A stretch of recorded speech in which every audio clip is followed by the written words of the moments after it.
Hello, this educational session is brought to you by Colombo Psychological Services. I am Madhushika Priyangani, a psychotherapist here at Colombo Psychological Services under the supervision of our late clinical director, clinical psychologist, Ms. Tina Solomons. Let us move to the video. Today, we're talking about something that is frankly a crucial life skill: psychological first aid. At a heart, it's really all about that basic human connection. You know, how to show up for someone and offer support when they need it the most. Think about it. If someone trips and scrapes their knee, you know exactly what to do, right?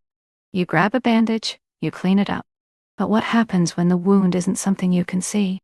What do you do when someone you care about is in the middle of a crisis, dealing with a kind of mental wound?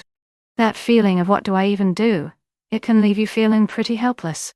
Well, that's where psychological first aid, or PFA for short, comes in. And it's so important to get this right off the bat. This is not about being a therapist. It's not about making a clinical diagnosis or some complex treatment. Nope. At its very core, PFA is just a humane, supportive response to another human being who's hurting. And I love this way of thinking about it. PFA is not the therapy session. It's the bandage you apply right there on the scene. It's that immediate, practical first step. It's all about stabilizing things, just like you would with a physical injury before any bigger help arrives.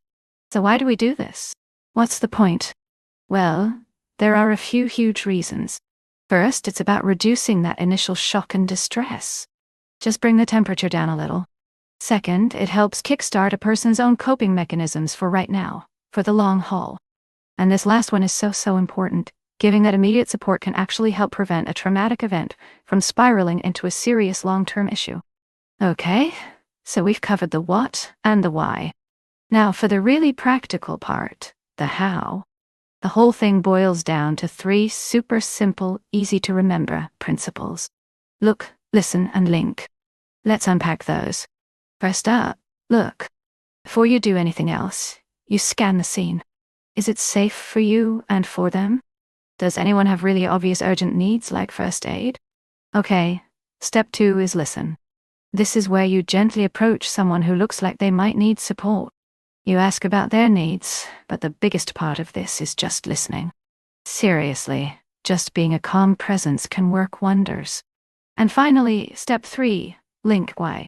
This is the practical piece, helping people get connected to what they need, whether it's a bottle of water, a place to sit, or information on where to get more help. All right. So how does this actually play out in the real world? Let's look at 2 scenarios that we all run into, providing that support face-to-face and doing it online or over the phone. Okay, so when you're right there with someone in person, your body language does so much of the work. You know, using open posture, sitting at their level, finding a quiet corner away from the chaos. Even offering a blanket or a bottle of water can be incredibly grounding. But online, it's a whole different ballgame. You have to be way more intentional. Instead of just making eye contact, you have to consciously look at the camera. You can't just see if they're in a safe space. You have to ask, hey, are you in a good place to talk right now? And oh my gosh, if the tech glitches, your number 1 job is to stay cool. Just calmly switch to audio if you need to. Patience is everything. And since you don't have all those subtle cues from body language online, your words have to pull double duty. You've got to be really explicit. Simple phrases become your best friends. Saying, I hear you, isn't just polite. It confirms you're actively listening through the screen. Take your time is huge. It lets them know it's okay to pause, that you're not going to hang up. And thank you for sharing that with me. Validate their experience. These little phrases are basically the digital version of a warm, reassuring nod. Okay, we've spent a lot of time on what you should do. But honestly, knowing what not to do is just as important, maybe even more so. These are the crucial guardrails. So, let's talk about what to avoid, because sometimes our best intentions can actually backfire and make things worse. These don'ts are here to make sure you're truly helping, not accidentally causing more harm. Okay, number 1, and this is a big one. Don't force anyone to talk. Silence is not a bad thing. It gives them space. Let them lead. Number 2, you are not their doctor. Do not, I repeat, do not try to diagnose them or slap on a clinical label. That's not your role. 3. Avoid at all costs making false promises. Saying everything will be fine can feel dismissive because let's be real, you don't know that. And last but not least, do not judge their reaction. Whether they're crying, angry, or weirdly calm, it doesn't matter. It's their reaction and it's a normal response to a completely abnormal situation. So, if you can't say everything will be fine, what can you say? Here's a really powerful swap. Instead of that empty promise, try something grounded in reality like we are here with you. See the difference? You're not promising a perfect future. You're promising your presence in this difficult moment, and that is honest, it's compassionate, and most importantly, it's true. All right, let's start to pull all these threads together. When you boil it all down, what is your actual role in all of this? What's the main idea you should hold on to? I think this quote just says it all.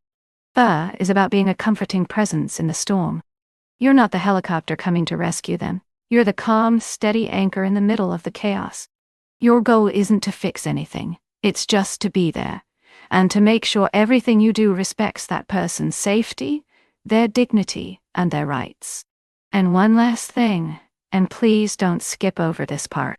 You have to remember to look after yourself too. You know that saying you can't pour from an empty cup? It is 100% true here. Holding space for someone in crisis is draining work.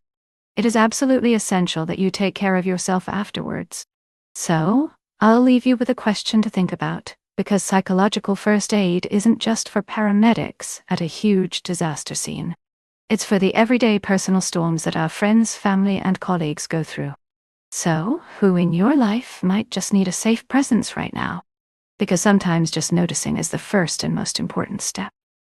Thank you for watching this educational video, and hope this awareness will be useful to you.